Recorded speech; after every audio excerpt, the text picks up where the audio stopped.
That can all change like that. Hey, you're Rick Dalton. Don't you forget it. One of the most anticipated movies of the year premiered yesterday at the Cannes Film Festival in France, and the audience loved it. They gave it a 6-minute standing ovation. That has me so excited to see it. All right, but during a press conference at the festival, a reporter questioned why Margot Robbie was not given a lot of dialogue in the film. You have to see it. Here's how it played out. Quentin, you have put Margot Robbie, a very talented actress, actor, in your film. She was in with Leonardo in Wolf of Wall Street, I, Tonya. This is a person with a great deal of acting talent, and yet you haven't really given her many lines in the movie. And I wondered, I guess that was a deliberate choice on your part, and I just wanted to know why that was, that we don't hear her actually speaking very much. And Margot, I wanted you to also comment about being in the film in this part. Well, I just reject your hypotheses. Well, I just reject your hypotheses. Short and to the point. A lot of chatter today. Was Quentin in the right for having that response? Some people think that Margot Robbie would have a larger role in the film. Obviously, she's a very famous actress, and so that's a bit of the debate today. Look, that was the best clapback I've heard in a while. I reject your hypotheses. That means don't ask me anything like that. Okay, so I will say this. When I first saw the trailer for the film, the official trailer, I was a little bit disappointed because I didn't see Sharon Tate as much as I thought I would have. We just saw a promo right there of Margot Robbie as Sharon Tate. Now, when they were promoting it before the trailer came out, you assumed that the story was going to be about her, or at least more so about her than anything else, but it didn't turn out to be that way. Yeah, they say, just literally quoting from the plot of the movie here, it's set in 1969 Hollywood against the backdrop of the Manson murders. Now, obviously,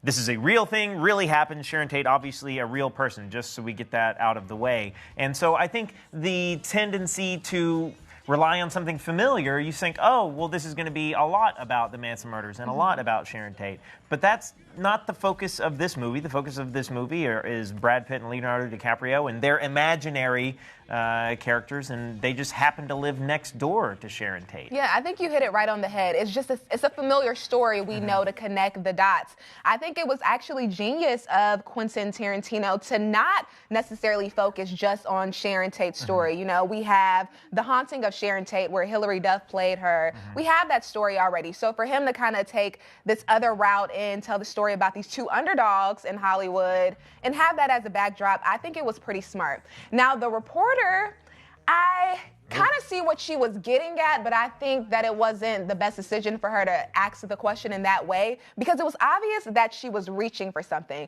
She's a reporter for the New York Times. We know that Quentin Tarantino and Harvey Weinstein, they were close, at a point in time. Weinstein produced Tarantino films. Exactly. So I think, the New York Times was actually the ones to break the story about Harvey Weinstein.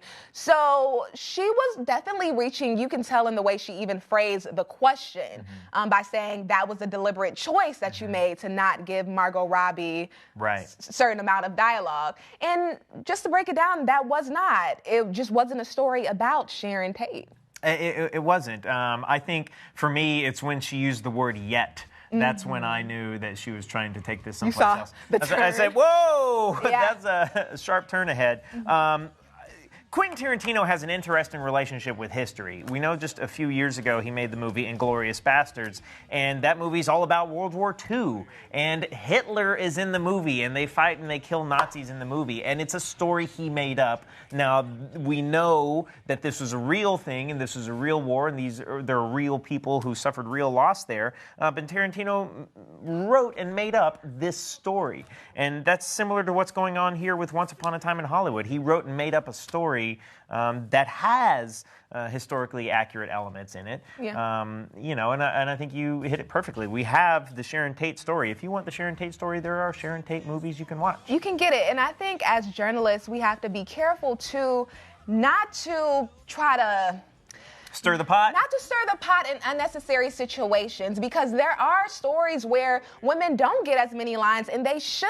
There are situations that are unfortunate like that happen pretty often, but you don't want to you don't want to pull it to where you dilute when it really happens. Right. You get what I'm saying? Absolutely. So Margot Robbie actually had a statement for the reporter as well. Let's take a listen.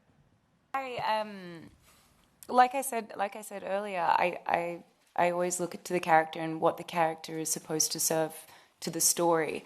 I think the moments that I got on screen gave an opportunity to honor Sharon and the lightness. I don't think it was intended to delve deeper than, like Brad also mentioned, I think the tragedy ultimately was the loss of innocence, and to really show those wonderful sides of her, I think could be adequately done without speaking.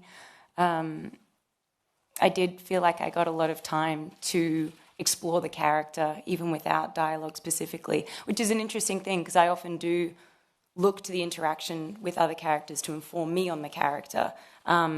Rarely do I get an opportunity to spend so much time on my own as a character, going through a day-to-day existence.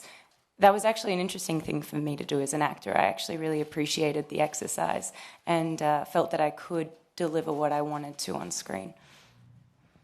Yeah, she said it there herself. I mean, and look, and for someone who, if you're sitting right now and you're watching this and you're going, why Margot Robbie? Well, yeah, Quentin Tarantino could have cast any number of actresses to play that role, but Margot Robbie's a very famous actress, and when you're putting together a movie, you try to get the biggest and best talent that you can get. And so, if I'm Margot Robbie, I also want to work with Quentin Tarantino because he makes incredibly interesting and distinct movies. And right. So it makes sense for me on both sides of it. And casting was great. I mean, she looks very similar to Sharon Tate, so absolutely. We'll wait and see the film and see how everything plays out. Once Upon a Time hits theaters. Once Upon a Time in Hollywood, hits theaters July 26th. If I was still on my porn game, I'd be able to show you some good porn, because back in the day, I had a little porn addiction. Jada Pinkett Smith getting candid about her past struggle with porn. I actually feel like I was using maybe addiction a little lightly, and maybe I will say now that I had an unhealthy relationship to porn at one point in my life where I was trying to practice abstinence. The confession went down on the latest episode of her Facebook Watch